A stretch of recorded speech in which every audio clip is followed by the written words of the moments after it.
শুরুতে আমাদের Arduino IDE সফটওয়্যারটা ইনস্টল থাকতে হবে।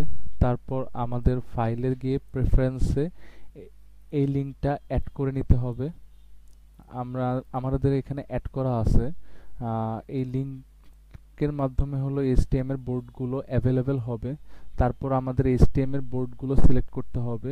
সেজন্য আমাদের বোর্ড ম্যানেজারে গিয়ে তারপর এসটিএম লিখলেই আমাদের বোর্ড চলে আসবে।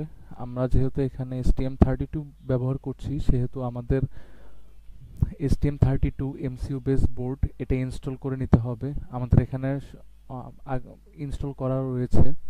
তারপর আমাদের চলে যেতে হবে টুলসে গিয়ে আমাদের সিলেক্ট করতে হবে বোর্ড। আমাদের এখানে ব্যবহার করা হয়েছে জেনেরিক STM32F1 সিরিজের বোর্ড। এখানে তারপর পোর্ট নাম্বার সিলেক্ট করে নিতে হবে।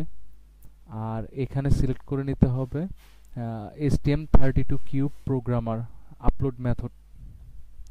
তারপর আমরা রেডি হয়ে যাব আমাদের আপলোডের জন্য।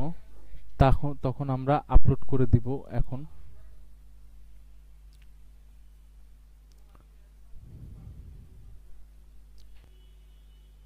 আমাদের আপলোড শুরু হয়েছে।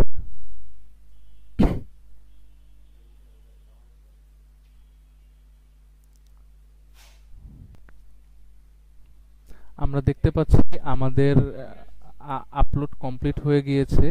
এই হলো আমাদের আপলোডেড